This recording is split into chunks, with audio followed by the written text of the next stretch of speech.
clock in, clock in, yeah, it's time to go to work. You see the star on the field, you gon' meet D-Law. Thinking you an outlaw, we sending the predator. Jalen Smith scoop up the whole field, so how you gon' play here, bruh?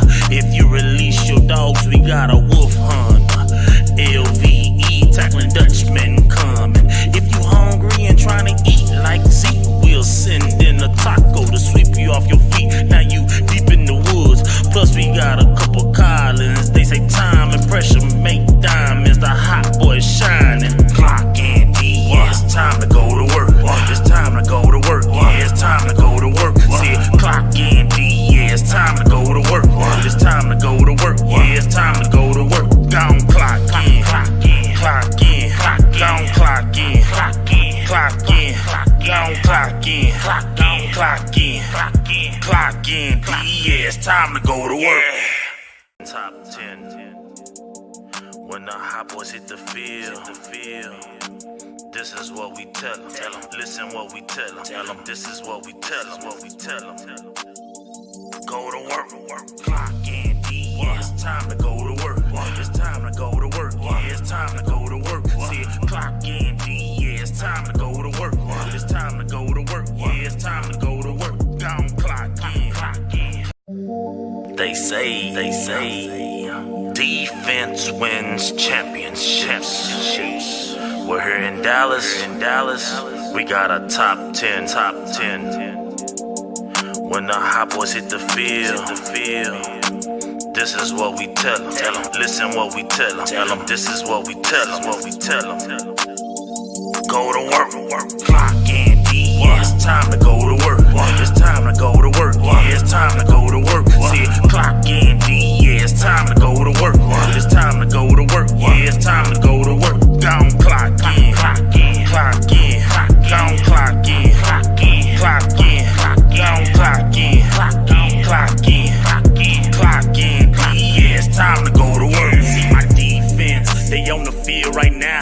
Yeah, my defense, they yelling 3 and out. Yeah, my defense, they don't like your quarterback. So my defense, all trying to get them sacks with the ball in the air. Secondary go to work. Byron Jones, he be there, he be lying, he be lurking. If you get past him, Jeff Heath gon' hurt him. Put the ball down, go ahead and run it. I got a hot front four when they coming. Plus we got the best linebacker duo in the whole NFL. We the hot boys sizzling on fire, come to give your team hell. Clock in, D, yeah, it's time to go to work. It's time to go to work, yeah, it's time to go to work. See, clock in, D, yeah, it's time to go to work.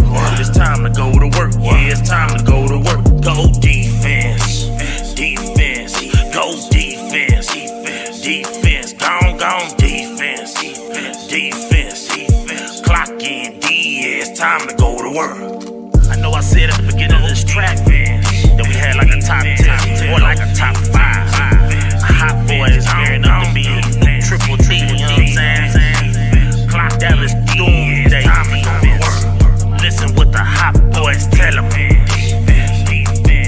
Put me in, coach. Yeah, we all hard hitters. Smell fresh meat. Yeah, we all eating. Put me in, coach. Yeah, we all hard hitters. Smell fresh meat. Yeah, we all eating. Put me in, coach. Yeah, we all hard hitters. Yeah, I smell fresh meat. Yeah, we all eating. Clock in, D. Yeah, it's time to go to work.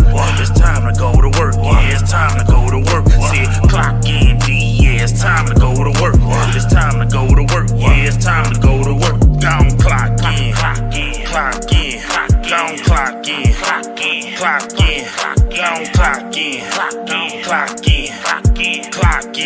yeah, it's time to go to work. See the star on the field, you gon' meet D-Law. Thinking you an outlaw, we sending the predator. Jalen Smith scoop up the whole field, so how you gon' play here, bruh? If you release your dogs, we got a wolf hunter. LVE, tackling Dutchmen coming. If you hungry and trying to eat like Zeke, we'll send in a taco to sweep you off your feet. Now you deep in the woods, plus we got a couple Collins. They say time and pressure make diamonds, the hot boys shining. Clock in, D, yeah, it's time to go to work. It's time to go to work, yeah, it's time to go to work. See, clock in, D, yeah, it's time to go to work.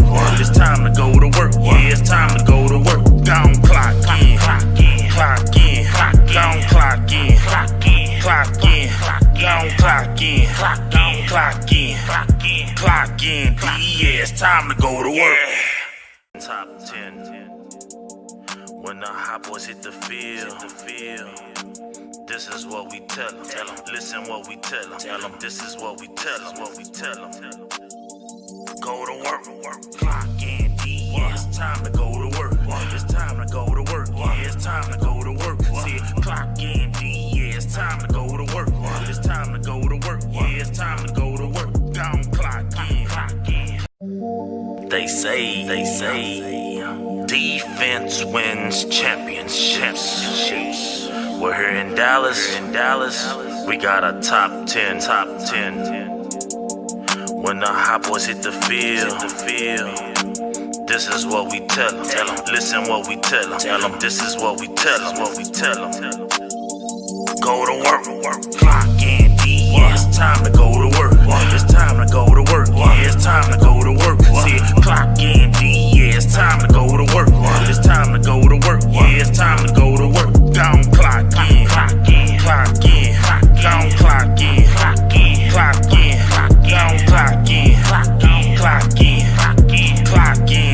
Yeah, it's time to go to work. See my defense, they on the field right now.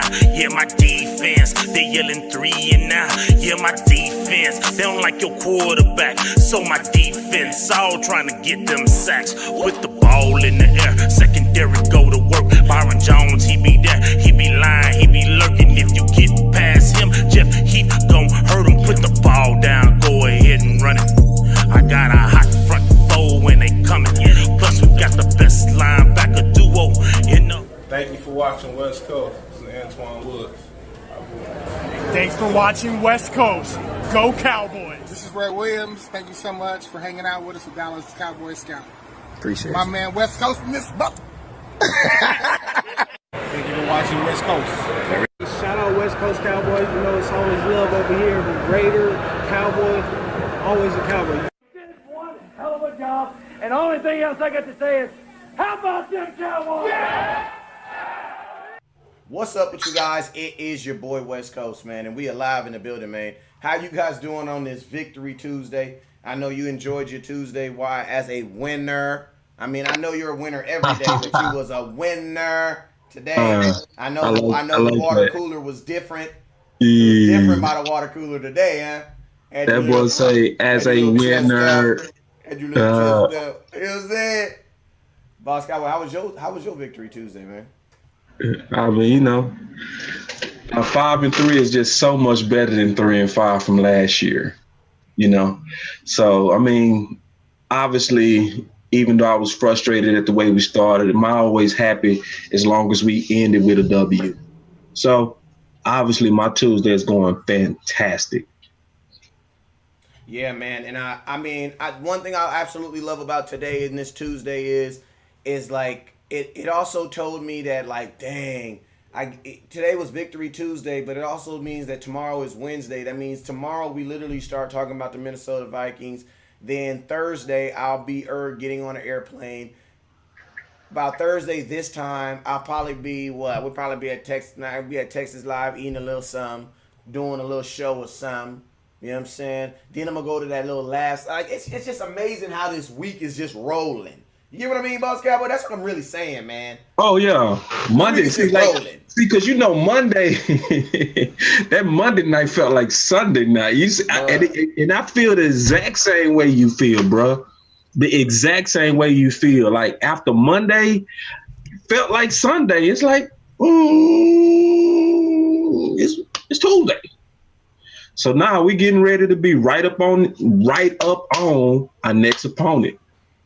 Yeah, so I mean, the cool thing, I mean, the NFL, I think they kind of hooked us up this week because, you know, the Giants game is definitely a game that, you know, it's tape that we don't necessarily. I mean, we're gonna watch the film, but it's gonna be, you know, more watching the film as far as encouragements and things like that. But I mean, any team that's getting ready for the Dallas Cowboys to try to play them in a playoff situation or in a situation that has to do with like winning a big game, they're not gonna use that Giants film. You know what I'm saying? Why? Because they're a bum team. But one thing I absolutely do like about last night is, man, some things that we had issues with, like we had issues in the beginning with with getting inside the red zone. one thing that a stat that I think that old people overlooked last night is we actually, instead of, in the first half we went through a situation where it was like we were anemic in the red zone. Then we come back second half, and now your boy Dak Prescott, not second half, between the second and the third quarter, your boy Dak Prescott throws 2 touchdowns over 40 yards. Like 2 bangers. You know what I'm saying? So it's like, and they were what you call deal for. One of my favorite segments in all of sports is Deal for Dimes. You know what I'm saying? I just love it because I love how they make the little graphic and it's just like a banger. You know what I'm saying? Like, and I love now. Obviously on the Jarwin touchdown, I think the initial pass play was maybe like 13 yards or something like that, and then Jarwin just turned into hands down an American sprinter running for his life. Like he literally looked like Ricky off of Boys in the Ricky, they be like Ricky, and he just take off running. That's how Jarwin was. Only different is Jarwin made it to the end zone, man. So shout out to my boy Jarwin.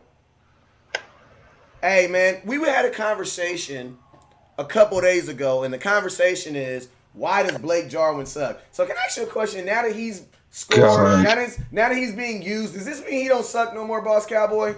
And did you really hear that, bro? I did actually hear that. I heard some people saying that Blake Jarwin sucked. That's why we did a show on Does Blake Jarwin Suck? Let me take this call. Go ahead, boss. That's amazing. That's amazing.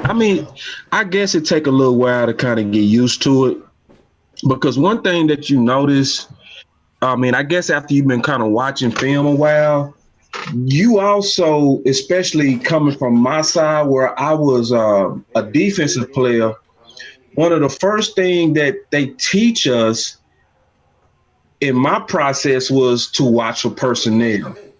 So I'm very keen on who was in the game and who was not in the game. So like when I hear stuff like Jarwin suck, I'm very keenly aware that his reps are way down. It's the exact same narrative that was put on Taco before we got rid of him. People will say stuff like we gave him 2 years and he did nothing. But did anybody notice that he wasn't on the field? So it's the same thing with Jarwin. When Jarwin is given the limited opportunities, he make plays. So for those who are saying like that he sucked or just not good, those are obviously some people that's just not, frankly, watching or keeping up, or I would even say trained, because that just, like, I notice everything that's going on in terms of personnel because I'm trained to. I notice it immediately. I noticed immediately when Heath wasn't in. Immediately, I said, Heath not starting. Yeah. As soon as Lewis came out, I said, Lewis the starter. That period. Oh, Brown is in. That's a dime package because you can see Lewis in with Brown. So that's the dime package. So it's different things that I guess as you watch film and as you kind of deal with us or go through your own experiences, you kind of start noticing the patterns of personnel. And so people just flat out wrong on Jarwin, just all the way wrong. Let me pull up what y'all saying real quick. Y'all give me 1 second. Because West Coast, he out for a second. Let me pull up what y'all saying. Yeah, Keenan. Keenan said, the TEs did well last night. I absolutely agree. Both tight ends, actually. I think Witten dropped one ball that frustrated me because it's so unlike him. But what I'm also loving about both of the tight ends is I'm seeing way more attempts for yards after the catch. And Jarwin is not utilized more. That's what Keenan just said. And I absolutely agree with that. Like, no, Keenan, you are 100% right. We do not use Jarwin enough because you see when you see a tight end that catch a dump off pass and take it about 50 yards, breaking tackles, you're not going to see that from old man Witten. I'm sorry. Like, I love old man Mr. Reliable. His game is solid, it's consistent. But, man, come on, man. It's like, how many times we go watch Jarwin just like abuse teams? and we still keep his reps around 25, 30% at the most. That's a shame. So, yeah, I mean, just going back to what you were saying, West Coast, man. I mean, that's why I love the fact that, we always, you have this huge saying that you always say, and that is your voice matters. So it's like we always try to keep our, our ear to close to the comments and close to the beat of, they say, the grapevine. We always try to keep it close so we understand what you guys are talking about. And that was something I heard. Why? Is because it's like as soon as someone's not being utilized, you instantly are like the GOAT or you suck. There is no he's just not being utilized. Yeah, it's not no he's not playing option. It's you're either sorry or you're excellent with us. There's no in between. And you know what's crazy? If you go look at, Jarwin's one of the most amazing stats about his career, and I'm about to get Instagram. Instagram is up now. One of the most amazing stats about his career is the kid has 6 touchdowns and 5 of them against the Giants. So it's like what's happening when he plays the Giants? Is there an ability to get to him? Like, what's happening against the Giants that we can't do against other teams? I don't get that. You know what I'm saying? Do you get that, Boss Cowboy? I think it is sometimes a confidence thing. I ain't gonna lie. You know what I mean? Some teams, you can say the same thing with Aaron Rodgers coming into AT&T. I already knew you was gonna say it. Yeah, but it's just a fact. Like certain places you played before, to where you feel like even though it might be a visitor stadium, when you have historic events there, like they say about the game, 90% of it is mental. So when you can see this team, as I always do well, and you go into a game with that mind state, it's almost like everything kind of takes over from how you think. It's almost like the exact same thing that we always said as corners and safeties. Look good, play good. Like I literally believe that the clean, when I was like clean and knew I had the best gloves, was in shape, and had the best gear on my feet, I felt like that. I felt like, man, I'm finna lock you down because I look good and everything is like everything that helps your mental goes into the game. So I think that is a kind of true point on Jarwin versus the Giants. Absolutely, man. And Boss Cowboy, send me that link over here on Instagram, man. They want to hear something. What up with you? What up with you, Justice, on Instagram? What up with you, Greg? What up with you, Lil Chris? What up with you, man? Lil Knock. Okay, what up? What's that? Trio Life. I thought it was like Lil Knockout. I said, okay, what's up? Everybody need one little knockout on their team. Arturo, what up with you? Miss Salvalino, what's up with you? Anthony, Justice, what up with you? Hey, and shout out to everybody in the comments, man. Hey, we going to do this real quick just so everybody can get caught up and to give Boss Cowboy. There we go. I see you. I need everybody on the count of 3. We're going to do a 1, 2, 3 share. And then after that, we about to rock it out, man. All right, ready? 1, I got my hand on the button. 2, all right, I'm thinking about where I'm going to share. 3, all right, hit that share button. It's SHARE right at the bottom. Just making sure that the content grow. Let me get my earpiece real quick. All right, go ahead, handle your business. All right, so yeah, man. So let me get some shout outs real quick to some people in this comment box. I got my boy Travis in here. How you doing? Marcus, how you doing? Brian Lindsay, what's up with you? Says West Coast and Boss. What's going on with Devin Smith?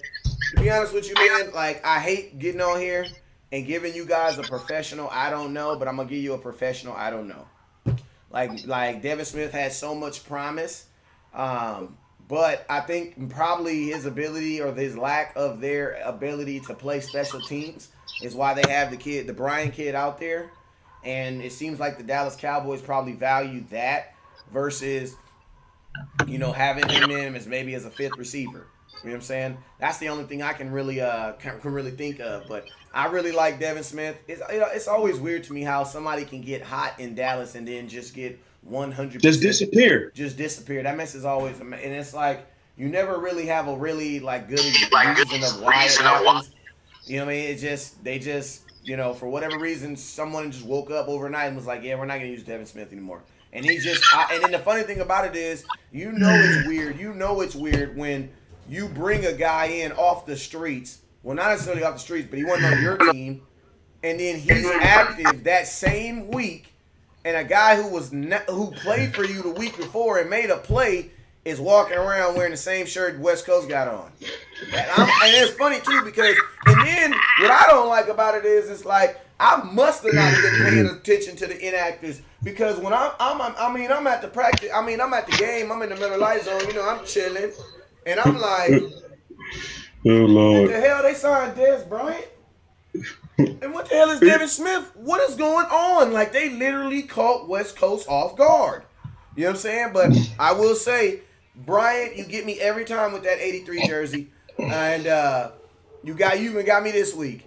But you do your thing on special teams. But like I said, boss, they obviously value special team. His special team ability versus having Devin Smith as your fifth receiver. That's the only thing I can say. What do you think?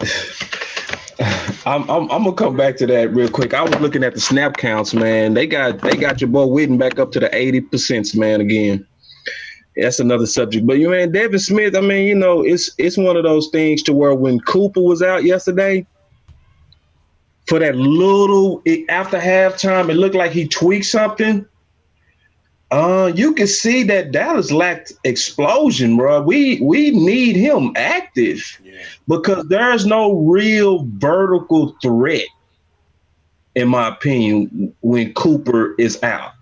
Like Gallup is really good, but Gallup doesn't have the long speed that I think Smith and Cooper has, So it's like you kind of limit your offense without Devin Smith. And like you made a very, very, very, very good point. It's like sometimes balls can get going and they can look like they showing something and we'll just put them on the shelf. We did that to Jordan Lewis. We doing that with Thompson. Like Thompson, how he came out versus Miami, right? Our safety, right?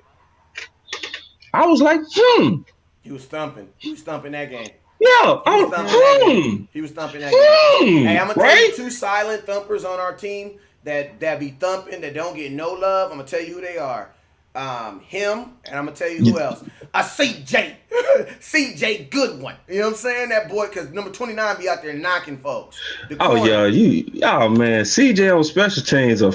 He be doing his thing, man. I had to give him some love. He on some low key trying to be Kenny Gant type of stuff, man. You just need to keep rocking. Somebody's uncle, right?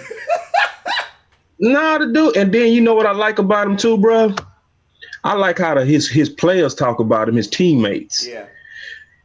I noticed that. I noticed that a lot. They bring him up, Lewis, Woods, Awuzie. They bring him up with respect a lot, bro. You know what I mean? Like they respect him as an athlete. Oh yeah, no doubt, man. But we put them guys on the shelf. It's like, damn. Some people y'all develop them and kind of get them into pros, and then some people it's like, you was good, but bye. Like damn. Like, I mean, how you see Devin Smith coming along as he was, and then all of a sudden he's just gone. I mean, I had once said that I felt that Devin Smith could be your third wide receiver. Like, you know what? And you're not crazy for that. I don't put stuff out there like that. People are saying, why would Devin Smith be your third receiver? Because he's a former second-round receiver. So think about this. If his career would have worked out the way it was supposed to work out, he should have been a number one or someone's number two. Right. Where he got drafted. So I'm like, bro, so if you can have someone's guy who's supposed to be their number one or number two as your number three, bro, he's going to win all the time. He's going to win all the time. Yeah, it's almost like certain people get locked into a reputation of whatever that reputation was before they arrived to Dallas, and Dallas kind of holds them to whatever that reputation was.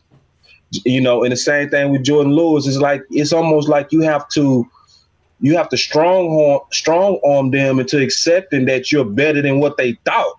Yeah. And you could even see that with Dak when he was a rookie. Like the whole time when Dak was a rookie, they was longing for Romo. It's like you have to literally put it in their face that I belong out here and I'm supposed to be where I am. Because it's almost like even with evidence, they don't believe it. It's like it's in your face. The evidence is right there in your face. Why don't you believe it? Like Thompson was making plays, Miami.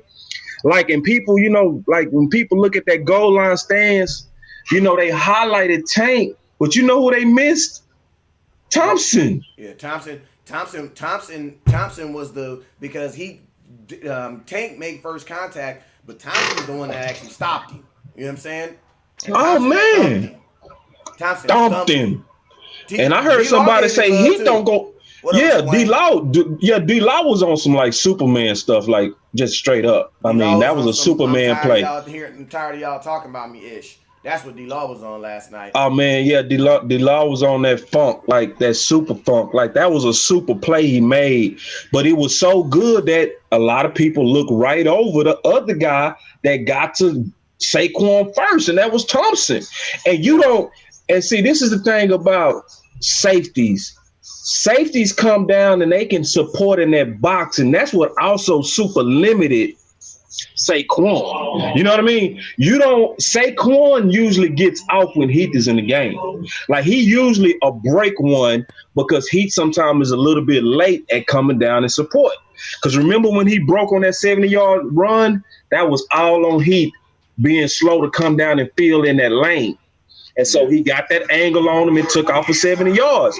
But if you feel the way Thompson is able to feel, read, run, and go attack your lane, you make plays. And so I don't get it, bro. Like I'm gonna tell you I don't something get it. else. I also think that D-Law has also figured out. I think that D-Law has also figured out that he can be very, very effective in a football game without sacking the quarterback.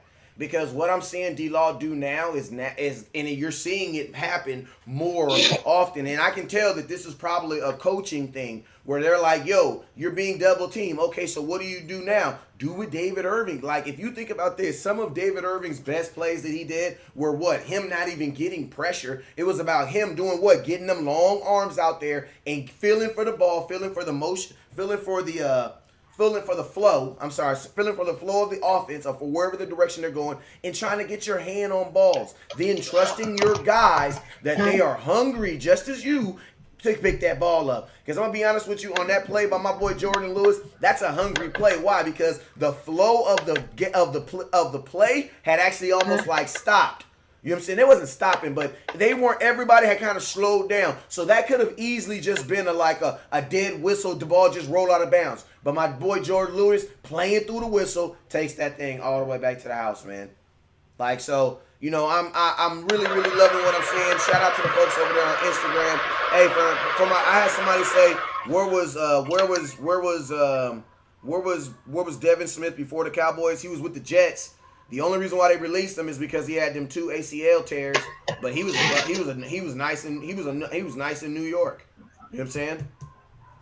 But I mean, the nice thing about Devin Smith is you get higher talent more than what you're paying. I mean, you're paying him almost nothing, and you're getting a talent that's noticeable. That's where the win is. You know what I'm saying? Like, to have a core. Remember, it's not about having a wide receiver. It's about having a core. You know what I'm saying? Why? Because if you don't have a core, then it's going to be very hard to continuously score points in this league. Why? Because it's about how, in today's NFL, it's really about how good is your third wide receiver. Because everybody's paying for a number one. Jerry Jones, what did Jerry say? What did Jerry Jones say, boss? There's only a handful of number ones even in the NFL. Well, guess what? We had to go find one. You know what I'm saying? So, you know, that's one thing I definitely. But, boss, hey, it's something else I wanted to kind of touch on, kind of talk about tonight. We talked about it earlier today. But, I mean, this is something that's this is a funky smell. You know what I'm saying? Let's go ahead and pull those trash cans since we in there. Don't you love it when your kids see the trash cans at the street and they just take the bag and put it in the trash without putting the trash can in? Now it's a teaching lesson. You gotta come on, pull it, bring that trash going to me. There you go, bring it in. But yeah, this is what I'm saying. This is something that we've seen in a few of these games, probably dating back to that, you say, like Miami game. And that is this slow start. The Dallas Cowboys starting slow. And it's definitely, you can't Band-Aid it and say, hey, it was because it was a bye week. Because there have been games, you know, part of the reason why we lost those 3 games is because we started out slow. You know what I'm saying? And if you really go look at that Miami game, the Miami game is actually close, but Demarcus Lawrence? No, Jalen Smith hit Kenyon Drake, and Kenyon Drake fumbled the ball on the 7-yard line. That's what turned that Miami game. I know because I was there. I know a lot of people don't remember that, but that Miami game was really, really close in the second half. I mean, the second quarter. You know what I'm saying, Boss Cowboy? Yeah. I'm all the way with you. If it wasn't for that play by, I think it was Jalen Smith, if I'm not mistaken, Jalen Smith forces that fumble, but they're like on the 8-yard line.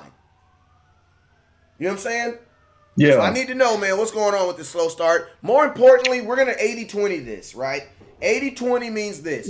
We're going to talk 20% of the time on the problem. Then we're going to speak 80% on how we're going to fix it. Because we can nag on this all night. But I want to know, how do we fix it? How do we avoid it? All right, what's your thoughts, man? Yeah, I mean, first I'm going to steal David's comment. He said Dallas started every game slow except the Eagles. There's an issue there, and I absolutely agree with you. Very observant, David. I mean, extra observant. I agree with that analysis 100%. That it's literally been every one of our games except one to where we always had slow starts. First game of the season. I would say that was a slow start too. We just, once we got going, it was just. On our open drive. We came out bang. We scored on our open drive. Yeah, but it really, in my opinion, I mean, it's that Miami game. I mean, to be honest, you was the one that told me that too. So I went back and looked at that. They was hitting that Giants, man. They was hitting. That okay. Was on it. So let me have a audible because I'm having a brain fart on that. Let's say at least 5. Let's say 6 out of the last 8. Like this, more games. Way more games than normal. Yeah, okay. Yeah. So and then I'm gonna also piggyback once to the Instagram post where they asked the question. This is some great content, man. Don't be stingy with the content. Share it. Everybody give us a share. Go ahead, boss. Let me hear it. So Wayne said from Instagram, he said, "Do y'all think Garrett is incapable of motivating our team the way a coach should?" In certain ways, yes. In certain ways, no. So from this standpoint, let's think about it. What was the number one critique on Garrett, especially in 2017? They will say, we came out good, but we didn't make halftime adjustments. So what does that mean? Back in 2017, 2018, we was having what? Fast starts. Now it's 2019 and we having slow starts. So that shows somewhere in the past, he was coaching the team. I'm not going to say he, but the team, for whatever reason, was coached up to do it right then. Right now, it's not happening. And the worst pattern is that it's happening slow starts with our best. So this one was, the slow start on this one was that. But it was slow starts with Witten. It was slow starts with Cooper on drops. It was slow starts on Cobb. So the people that I'm naming on offense are our best. So because think about it. Even when we was playing the Jets, right? We was playing the Jets and we had Tavon and we had Cedric Wilson. They was catching the ball consistently pretty much all game. So it's almost like it's a culture of almost entitlement, which I think can come from when you have a culture of favoritism. Because it's almost like with Heat. The more they favor Heat, the worse he plays, because it's almost like your best players feel like they don't have to earn it. They're entitled to it. So they make more mistakes. So I'm thinking it's more of it might not even be Jason Garrett. This can come all the way from Steven, Jerry. It's so hard with Dallas to sometimes pinpoint where the cultural breakdown is because it's so culturally dysfunctional. You know, so like Jason Garrett, the easy target, but sometimes it's not even him.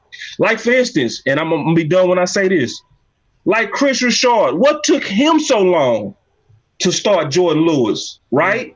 Fact. Is it really him, or is it being dictated to him who they want on the field? Because if I'm looking at it right, I'm seeing that same puppet pattern from now him and Jason Garrett. So sometimes it's Jason Garrett, or sometimes Jason Garrett, the cleanup man, like where front office will make all the mistakes, and then he got to be the one. Jason Garrett, or sometimes go clean it up.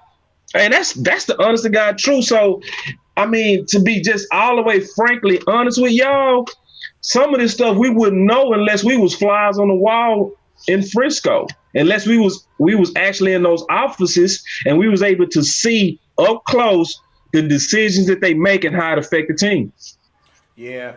So I mean, the only time I've ever seen the Dallas Cowboys have a fast start is when you had an elder quarterback, and that was Tony Romo. You know True.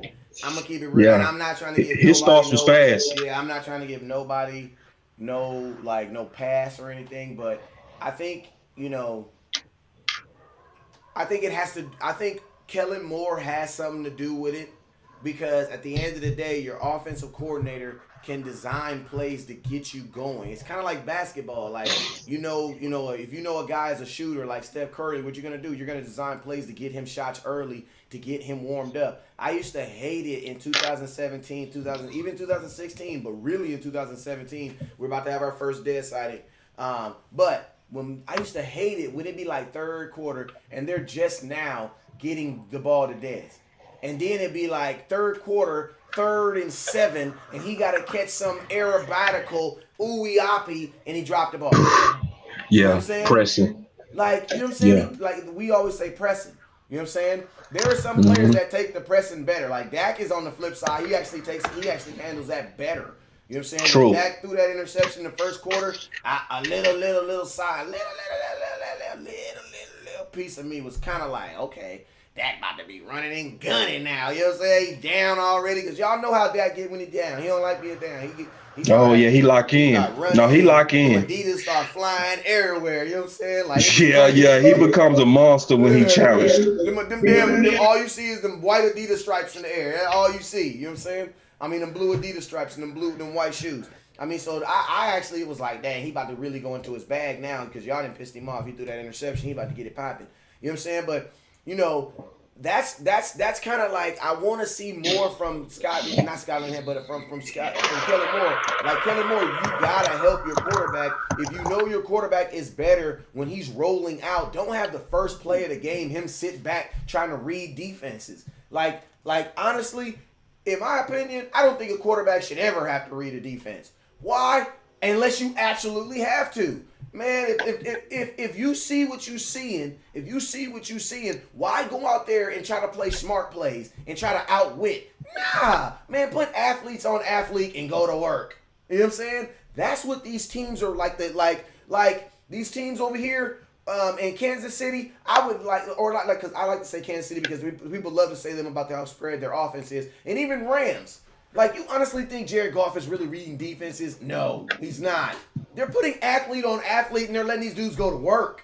You know what I'm saying? And if you notice, the faster athletes are the ones getting the ball more. Why? Because they're getting open. You know what I'm saying? So it's like, and you can put that, you have your weapons, encompass that with plays that help your quarterback, meaning rollout plays. Get his heart rate moving. You know what I'm saying? Like, Dak is one of those dudes where if he's just coming off the bench and his heart rate ain't going, he's good, but he's not as effective. You know what I'm saying? Dak is that dude where he gotta get that heart rate, get that blood blowing. Once that blood get going in Dak, he a totally different monster, man. And what I'm saying is at this part of his career, he can't manufacture that himself. So Kellen Moore, that is your job to create that. It's your job to create that environment for your quarterback so he can thrive in it. You know what I'm saying? Yeah. And you can do that by play calling. And I think actually Kellen Moore really doesn't have as much to do with the slow starts as the execution of the players themselves. Like when I looked at the play. We're going to get ready for the Vikings tomorrow. Stop telling me to get ready for the Vikings, man. We're going to talk about those Vikings. The Giants are still on the clock. The Cowboys are still watching film on. Yeah, because that's what you do, man. Right after film, you also recap kind of where we can improve, and then you go talking about the next opponent. So we just like them on that. You don't turn the page until Wednesday. Tomorrow we'll start talking about the Vikings. But so like, for instance, on a stop-and-go touchdown by Cobb, great play call. What broke it down? Holding. What Holding do? Move us back. Hey, what the hell was up with your boy, man? T. Smith. You the one who gave him the name. What was up with your boy last night? T. Smith? Yes. I didn't even see the play, man. I didn't see if it was holding or not. Two big ones, though. But see, so, like one thing I haven't watched it in the 22 yet, that play, because I did notice this about T. Smith. Sometimes they give him holding calls when it's really that I'm just bigger than you and I beat you up so bad that the refs feel sorry for him and then throw. The Shaquille O'Neal effect. Yeah, I think sometimes he gets the Shaquille O'Neal effect. So I'm not going to just poke cold water on him. But at the same time, I was more so pointing to the fact that was a good play design. Dak gets that on personal fouls. If Dak was a smaller quarterback, if he was one of these little nimble quarterbacks running around here, he would get more personal fouls. 100. Yeah, and I didn't see it. And my boy Kerry said it wasn't holding, you know what I mean? And I don't think he being biased, but I've seen that happen to where he's just bigger and better. So they throw flags, and it was really like, no, that he just dominated him. That wasn't holding. He just treated a grown man like a rag doll. So then on the next play, right after that, is now they backed up because of the holding, right? And I'm like, damn, what's Kellen Moore gonna do now? Because he got to now make up for a big chunk. Perfect play. What was it? A screen to Pollard, right? Dropped it. And I'm talking about he had the whole world in front of him. So it was what we was begging for. Man, when they gonna run screens with Pollard? We need to get him in space. Man, when are they gonna get him in space? They get him in space and he dropped the ball. So it's like, and you can go back, like, how many, just think about this when we're talking about execution that has nothing to do with Kellen Moore. How many Cobb touchdowns have been taken away because of Williams holding? So when I look at execution, man, and I look at the play design, I was like, that was a good play design. Like the drop for Cooper in Green Bay. That was a good play call. The ball wasn't perfect, but it was catchable. Drop, interception. So it's like the first half starting slow looks more like discipline. And whenever you see discipline, you have to look at the head coach. And sometimes what happens is it's the environment that lacks discipline. And that's why, I was in a group one time and they were trolling me because I was like, look, man, I noticed that Tank wasn't wearing his suit. And when they supposed to travel, you're supposed to at least have a suit or a dress shirt, from what I was told. But when nobody said nothing when he traveled, then that means that the captain of your team and leader of your team is not being forced to apply the little rules. Well, we know that is nothing really little in football. Right? One little holding call takes away 6 points.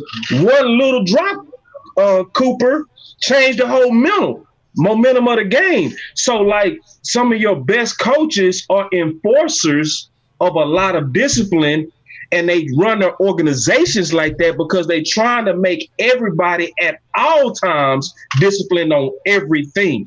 So I don't really want to just point. You know what that just said? That says we need to call Jerry Jones into this meeting. Because, like, the assumption that Jason Garrett is the head of all this is just preposterously not, like, we know not Jerry, but Jason Garrett. Jason Garrett don't even have a contract. So no, Jason Garrett he is not the head of all this. The head of all this is the head of all this. And that is Jerry Jones. There is never a sentence that you can say that you can say that Jason Garrett is over Jerry Jones in any facet. And if you're saying that this organization is a reflection of its leadership, well, discipline. A lack of discipline is a reflection of leadership. Exactly. Then guess what that is? Then guess who that is? Then that is what? That's Jerry Jones. You had situations like, remember Nolan Carroll? Nolan Carroll got a DUI leaving his own party. And guess what? We had just brought him in. He hadn't even played for us. You know what I'm saying? He had already had a DUI. You know what I'm saying? How does that fall on your head coach? I mean, it starts from the top. And then, like, if this was New England, I could easily be like, yeah, it's Bill Belichick. Why? Because I know Bill Belichick is the buck. The buck stops at him. But let's just be real. Like, Jason Garrett is not in there signing his name on anything. Talking about, okay, that's the final say on that. Like if y'all watch All or Nothing, and that's why you guys got to watch these documentaries and things that they put out, because it gives you context and it gives you like a realistic of how realistic things happen. Like, I'm gonna be honest with you, I would love to know how many owners sit into the team setup meetings. Like when they're setting up what they're gonna do to this next team, you have Jerry Jones sitting at the head with his feet crossed. So you're gonna tell me that he doesn't ever interject and be like, nah, I'm cool on that. Hey, remember we're paying that guy $90 million. Let's kind of get him some catches. Like, you know what I'm saying? Like, how do you have the freedom to be like, okay, I really want to go against what we're doing because what we're doing is not working. If Jerry Jones is sitting there with them knee-high boots, you know what I'm saying? Them, you know them boots that he wear. Rosie sitting right behind him. Like, bruh, you ain't moving nothing. Yeah. You barely got So your like, job. so your question is how? So like, for instance, Tom Coughlin for the Giants, Strahan hated him. You know why? Originally, it's because he came in and he was a major strict disciplinarian, right? So under the former coaches before Tom, if you was late, hey, you the starter team, no big deal. Nobody ain't say nothing to you. Under Tom, when you was late, he fined you. And he did it to his stars. So, you know, Strahan hated that.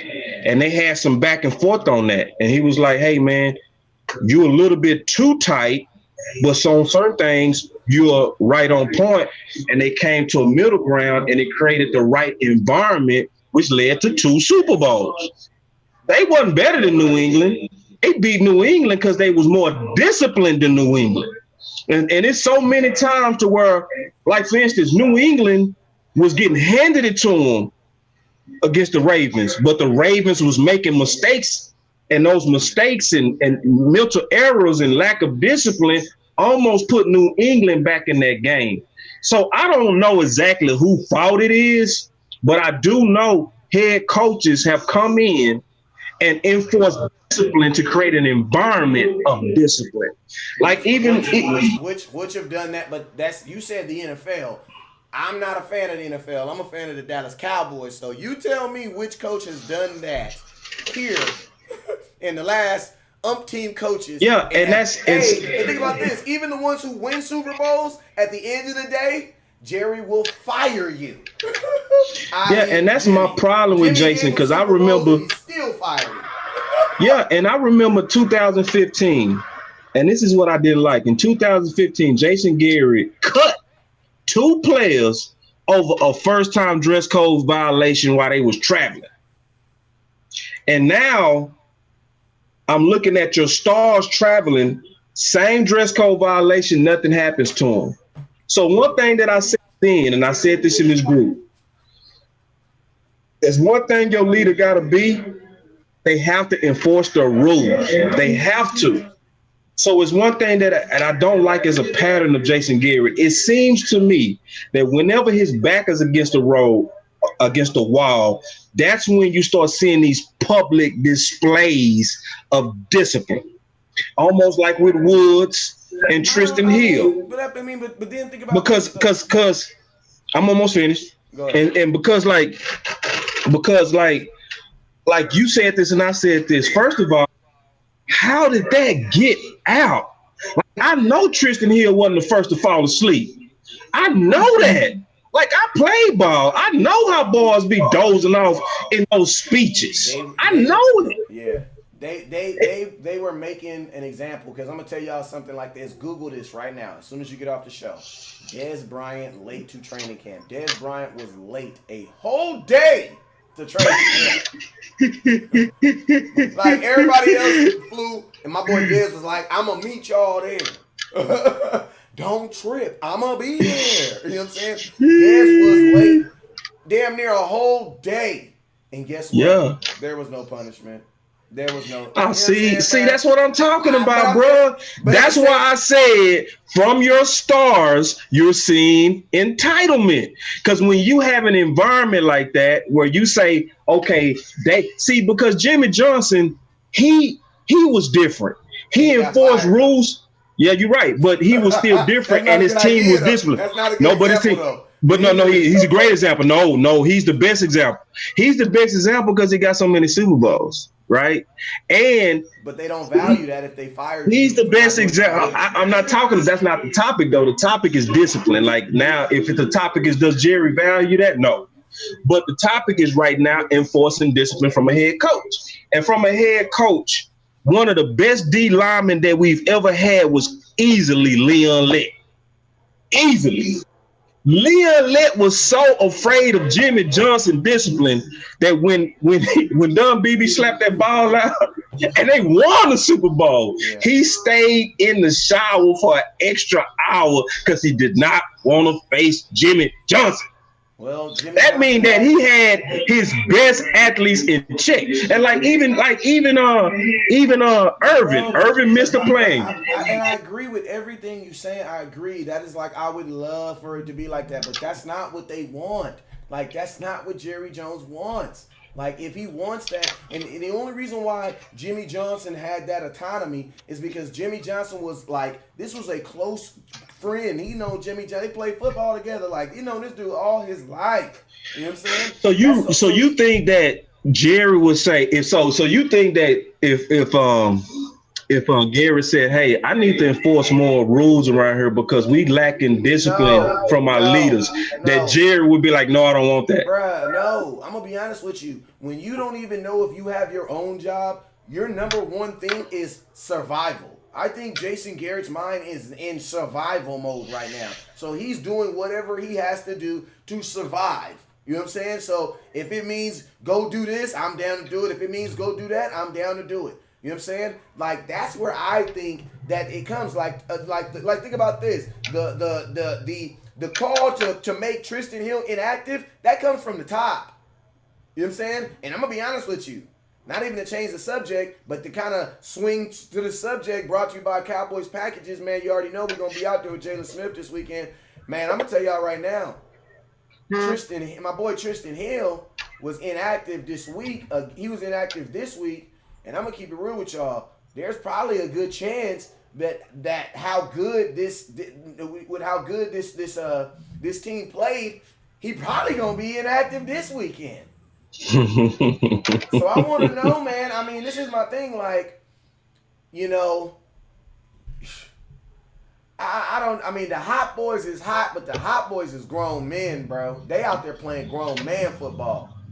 I don't think Tristan Hill ain't ready. I mean, and my thing is this: like, if you take Tristan, if you make Tristan Hill active, and you try to play him on the defensive line, who are you taking off the field? Covington? No. Doris Armstrong? No.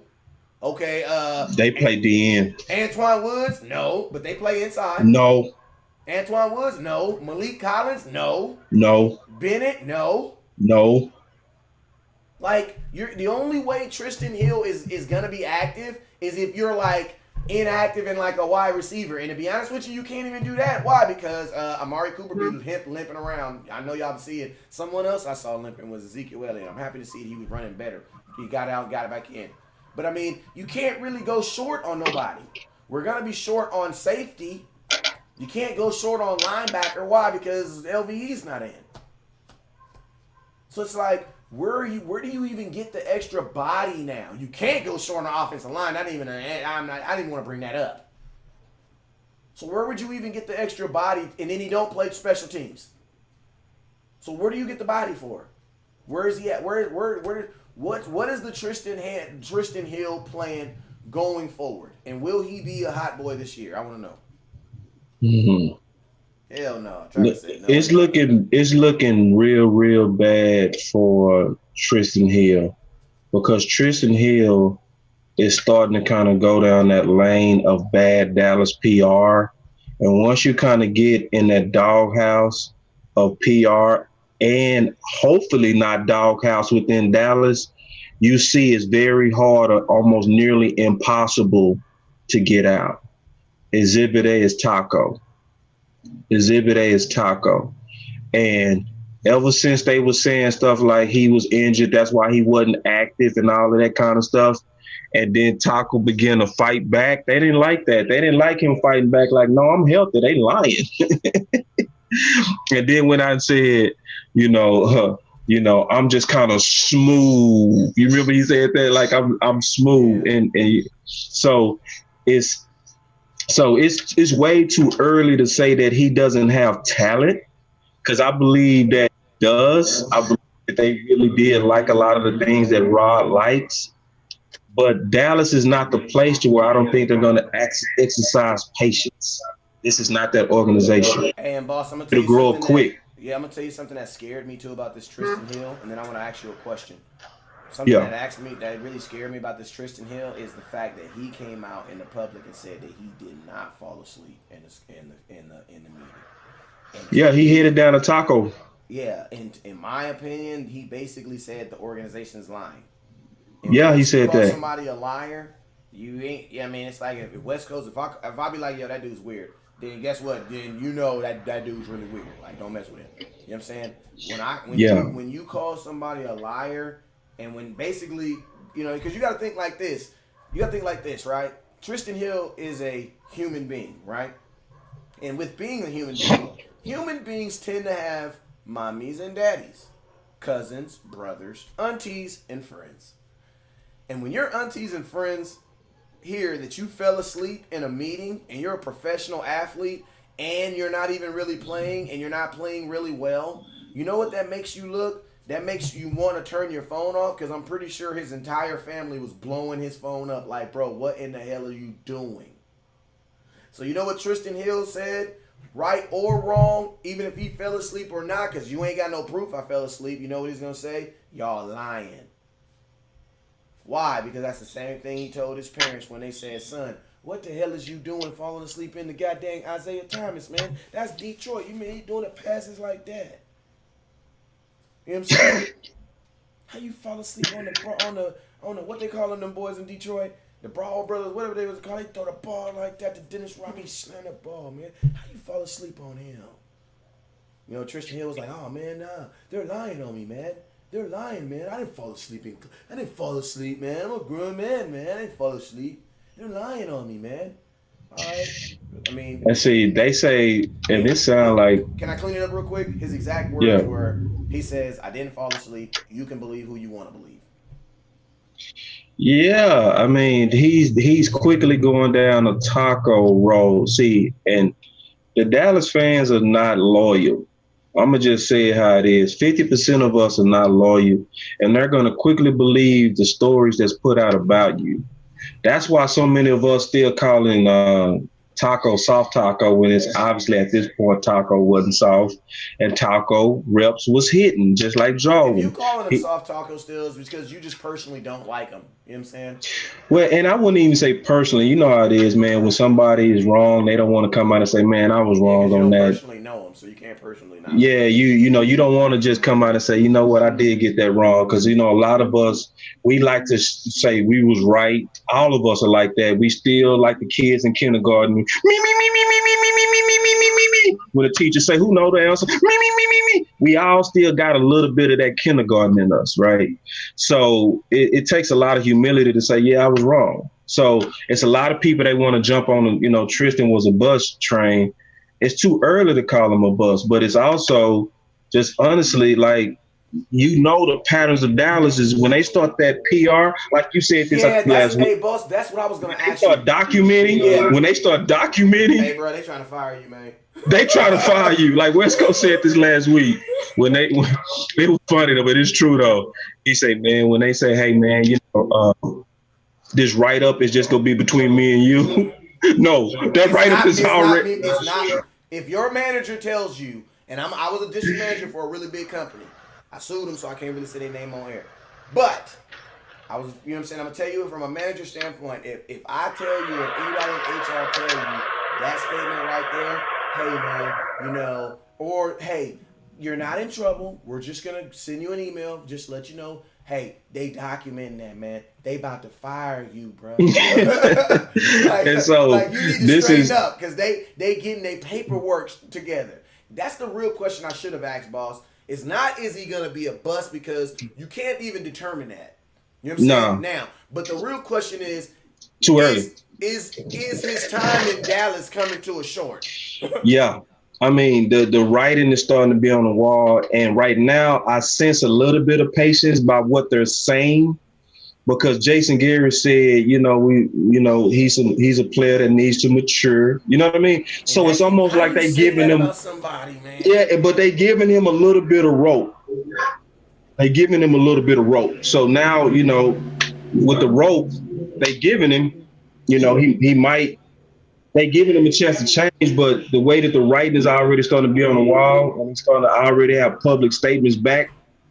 Not like Woods. Woods is perfect. Hey man, y'all need to chill. I was late 2 times in my career. Won't happen again. That's what they want to hear. That's what they want to hear. And think about this: it wasn't directed at the organization; it was directed at the fans.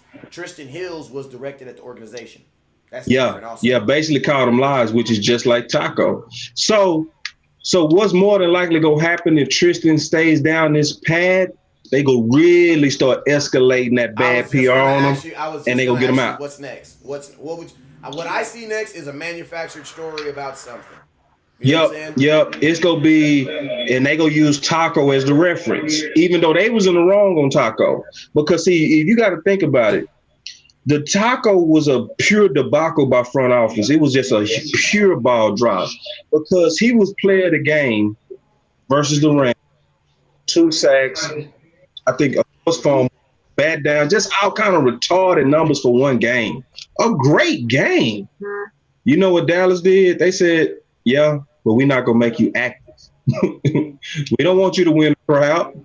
We don't want you to win the crowd. We want to go ahead and get rid of you. And think about it. Why do you think we drafted?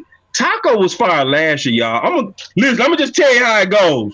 Taco was already fired last year. Why do you think they went after Joe Jackson and Jelks late? They was trying to load up as much depth as possible to replace him. That's what they was doing. You can look at the draft picks and know who they wanted out. Yeah. Just look at the draft picks. So when he performed in preseason and in training camp above expectation, their mind was already made up that they wanted him out. That's why they couldn't deny his preseason performance. So what they said was, we just not gonna make him active. Then they came out with a bull crap story and said, Joe Jackson has position flex. That's why we value him more. Hold on now. Let's look at what actually happened on the field. What happened on the field was the person that was balling was Taco. Yeah, hey boss, you just disconnected off the IG. I mean you're right, man. And I know a lot of you guys get upset when we talk about. I know a lot of you guys get upset when we talk about these splash players that are not with the Dallas Cowboys. But I mean, I firmly believe if you don't understand your past, then you can easily get sucked into the things that they're trying to do I'm back. right now. You know what I'm saying?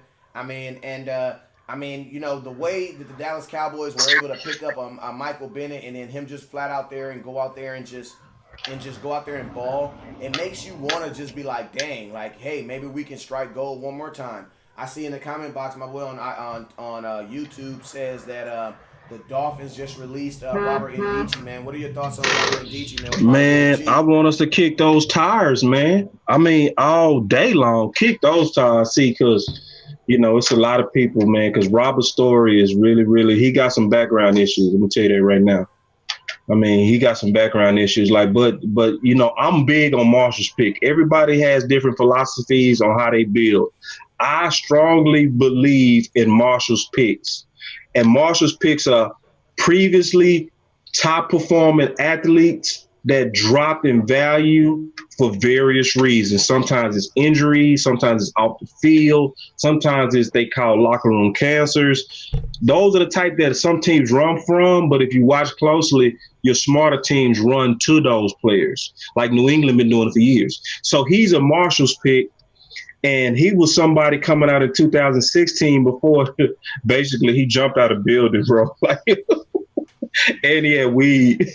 He had weed in this in the hotel he was in, but he was a former top 5 graded defensive tackle. Yeah. Can I tell y'all something that somebody told me, man? And my little brother, he's a coach, man, and he told me he's like, man, you wanna know why it's so hard for a lot of these guys to stop smoking weed? Because they smoking weed. Like, this is only the only time that they really required to smoke, because it stopped. Because in college, they smoking. You know what I'm saying? So it's like, I mean, I don't know. That just came out of nowhere, but I'm just like, you know, when I hear about that, it's like, oh my God, man, the amount of money that the NFL is losing over marijuana, and you have states that's already legalized it. Like, if you ain't, I mean, at least just do what you ain't even got to change the CBA. Just do what the NBA does. Think about this. D'Angelo Russell, and I ain't snitching because this is Google. You can Google this. D'Angelo Russell, dummy, took a pipe, and he's actually the dummy that went into the smoke shop and bought that Arizona can that's really a fake Arizona can, and you can put stuff in it. And he put some weed in there. He put a smoking pipe. He thought he was clever. But he realized that when you get on the airplane, you can't take none of your liquids on there. So what does that mean? Your Arizona can now got to come out. Oh, and it smells like marijuana. He gets caught. You know what he does in that same season? Doesn't get suspended, but actually ends up being one of the top free agents available and signs with Golden State. Yeah. Like Golden State, America's team of the NBA, I guess you would say. They do it the right way.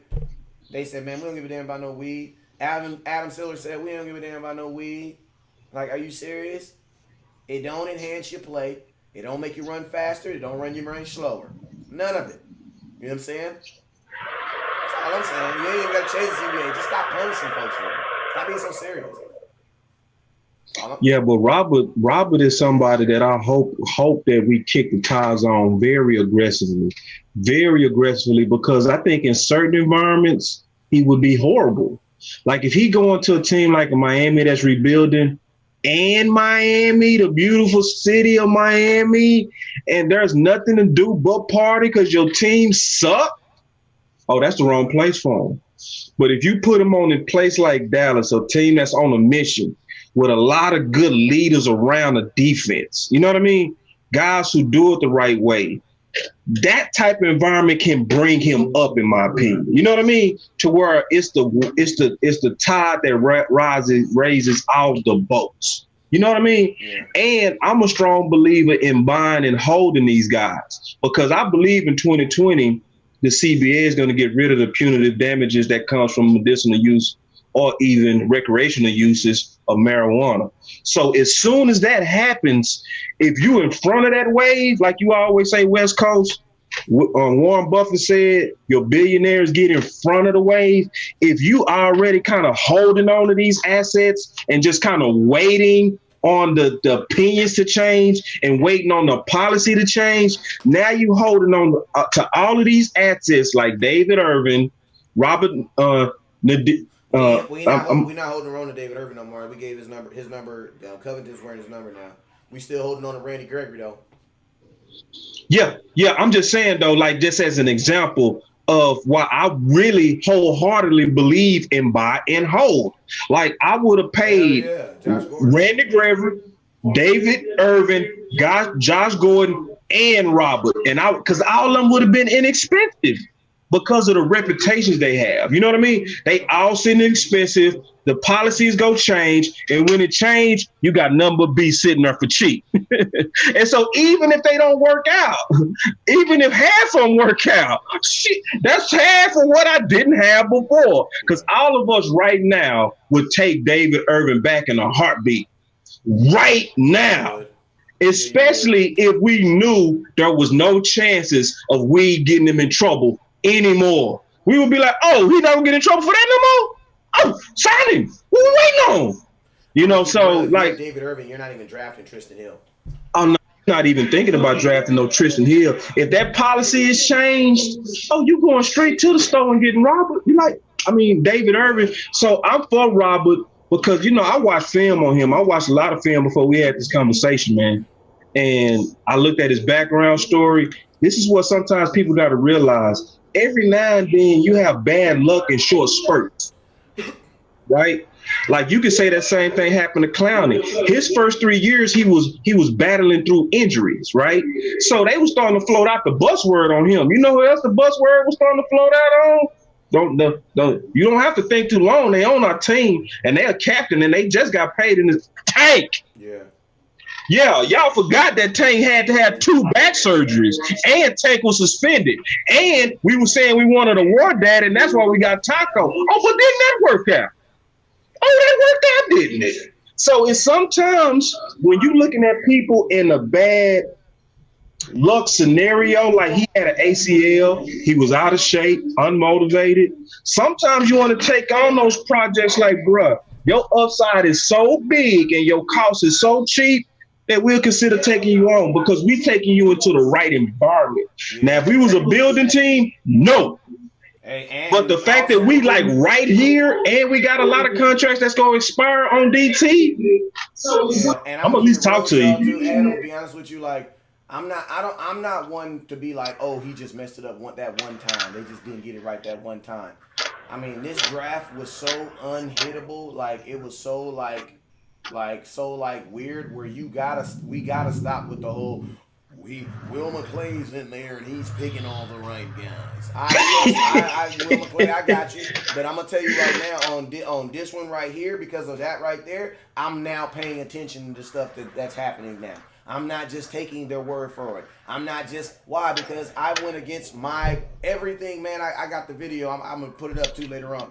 But man, Jesus. you know what I'm saying? Everything in my heart, my soul, and my mind said that no, Tristan Hill. And I even said it like I couldn't hold it, man. I kept saying when we drafted him, bro, it makes no sense that we drafted this. And it's not even about if we would have drafted Tristan Hill in the 4th round, I'd have been totally fine with it. Me too.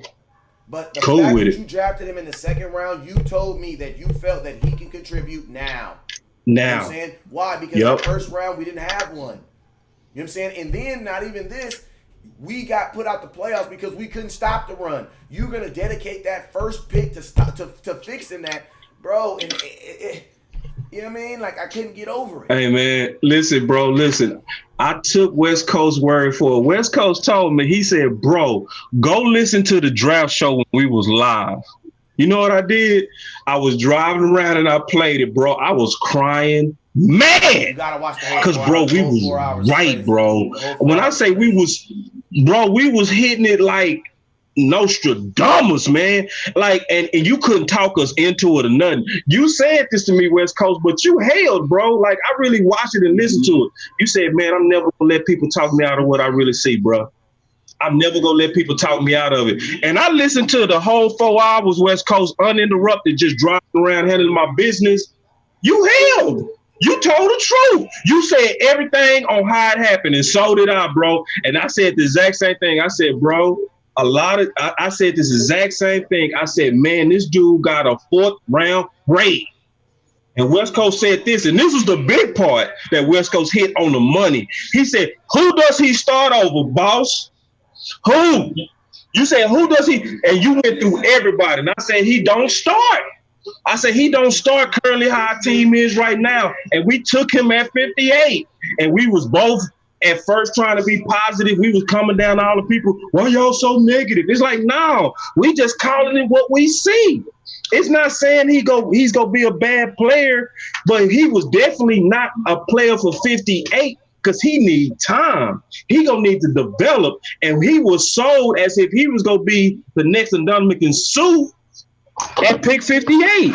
And don't act like he wasn't sold like that. Because they sent out Chris Richard and said, y'all thought I wanted safety. What really helps our safety is when we have a run stopper that can create 3rd and longs, and we have a guy out the middle that can go get to the quarterback. So what you said was Tristan Hill was going to be a great instant run stopper, and you lied to us and said that he was going to penetrate the quarterback like Bennett and be an excellent 3-tech pass sack artist. That's what you said. And it's like, nah, that wasn't that. And me and you, West Coast, was one of the few that was like, nah, man. No, I'm not drinking that Kool-Aid. You trying to have me drink Jim Jones Kool-Aid, and that's poison. My boy Pedro said Suh and McCoy were available. We could have even drafted Thornhill. We ain't got enough time to go through that. Oh man, bro. And see, I listened to the whole 2nd round and the whole 3rd round. I'm very keen on who we missed on because it's fresh again. It hurt even more. Cause what was bad, West Coast, when I listened to the whole draft show, bro, is me and you, we got real mad in the second round, but then we start getting our hopes up in the third round. Yeah, we start getting our hopes up, but then we both calmed down and we said, you know what? We was hyped in the second round. Let's first see what they go do first. Because if they serious about safety, this is the time to do it. We talked about all the safeties that was still left because we was at first shocked that they passed on Thornhill. They like, bro, like they hyped that whole thing up bad. Like literally, we both said at the same time, bro, they pump faked us on safety. Yeah. And to be honest with you guys, with Tristan Hill, because he had the thing about Tristan Hill that kind of scares me is like every scouting report said that he got into it with coaches. And technically, I'm thinking like if this little spat, I'm wondering how he handles it, because obviously he didn't handle the spat in college because it was big enough for him not to get started. Like they benched him in college over that. So I'm wondering, has he learned from his mistakes in college and will be able to apply this to the Dallas Cowboys? Because if not, it could be an issue, man. That's all I'm saying. And they said that one of the main reasons he was acting up in college was because they was trying to have him play a one technique when he was a natural three tech. And he was basically bucking up against the coaches that he didn't want to play the one tech. You know what I mean? So it's the signs are real. See, but I really would want people to go watch that draft show, because see what y'all gotta see and what you gotta see how hard they work to market to us and make us believe stuff that they know is not true. Like they really.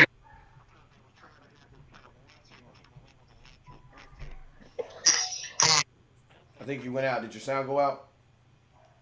No, that was I had it playing in the background. But anyway, like I want y'all to go back and look at how he was sold. You have to go back, see, because if you don't do that, you'll fall for it again. You got to look at how they packaged him and how they marketed him, right? And so what it does is it try to talk you out of your own eyes.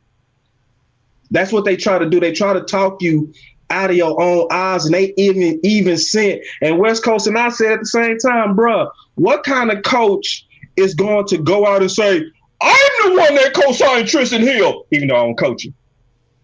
Yeah. I'm so team guy that I believe our philosophy is Tristan Hill is the savior, not Thornhill. That's why I flat out said it, man. I did a video and I said Chris Richard didn't say that. Ain't no man about to say that this man is gonna save him and make him look good, and he don't even coach that dude. Right. He has no control over Tristan Hill. Like, he don't coach Tristan Hill.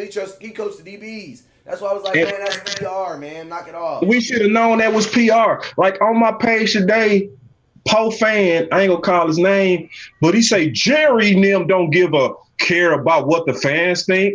I say, man, I don't know what team you watching.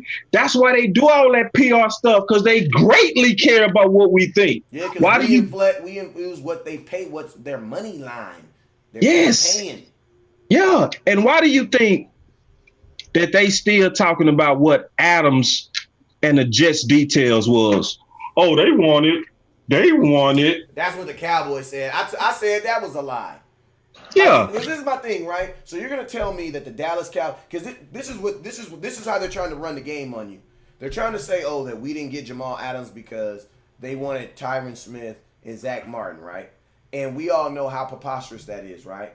But think about this: the Dallas Cowboys waited all the way up until a minute after the trade deadline to say that they weren't going to do the trade deadline. So think about this. What that also tells you is the Dallas Cowboys almost traded Tyron Smith or Zach Martin. If that's the information that they're putting out there, right, you're telling me that we was almost a minute away from trading Zach Martin or Tyron Smith. Yeah, I entertained it to the last second. You entertained it all the way up to the last moment?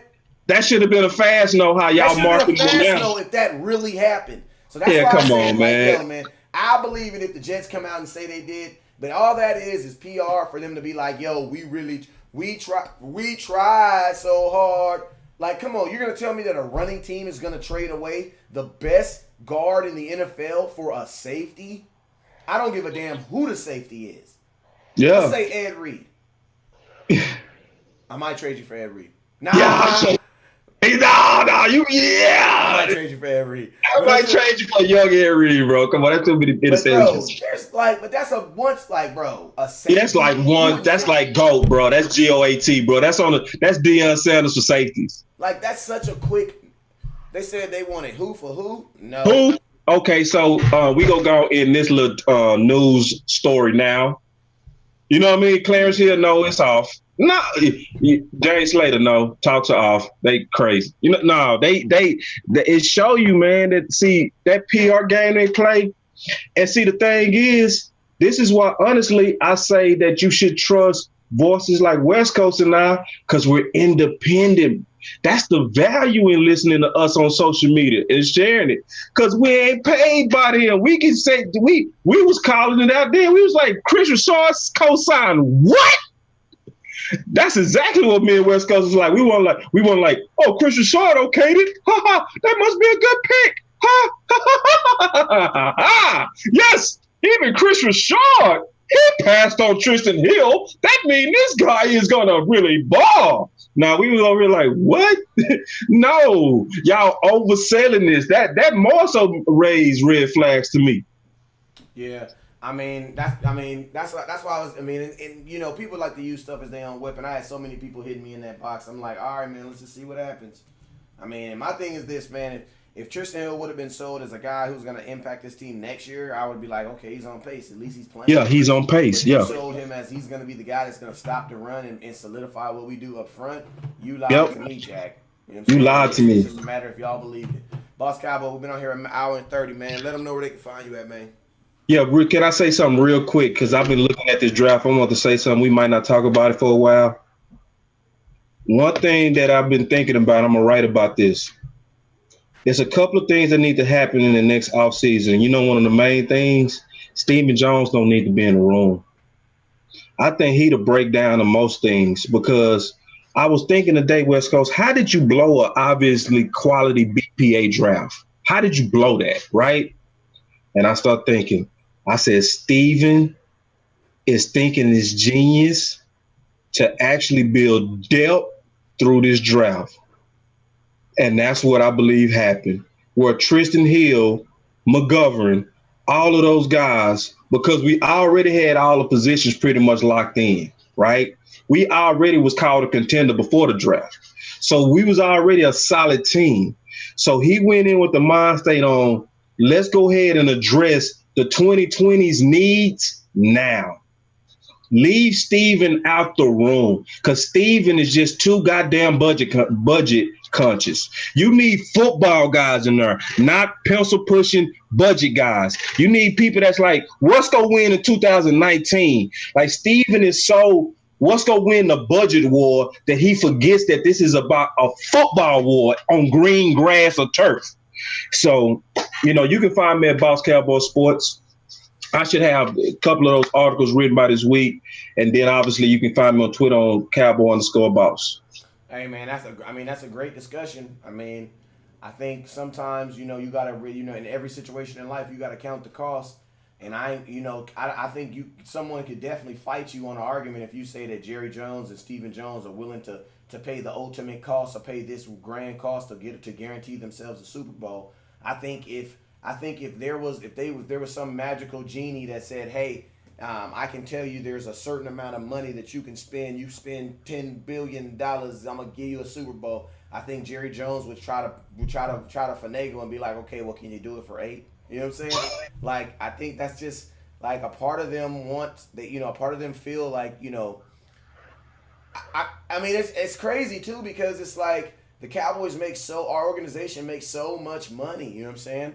It's so much money, so it's like, you know. I'm confident now, man. I thought about it, man. I'm certain we trying to fix 2020 needs in 2019. That's because that's the only thing that makes sense. Like, how do you pass on Thornhill?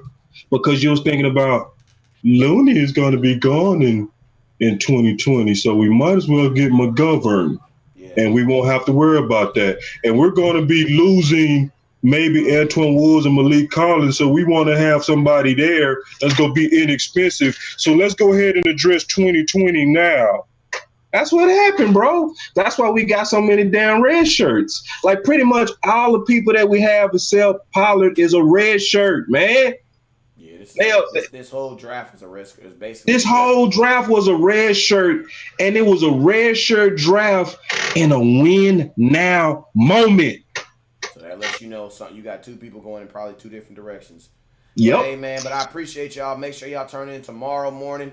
I mean, tomorrow at 12 in Texas. If you in Texas, it'll be 12. This will be that. Tomorrow will be our last. Tomorrow day's shows will be our last formal shows where we're sitting down. After that, we'll all be in front. We also have a great event we're going to be going to on Thursday night. It's called Laughs with the Legends. Man, it's going to be dope. They're going to have basically what they did is they have prior ex-NFL player, retired NFL players, and basically they come together and they just tell a bunch of funny, crazy stories about their times playing in the league.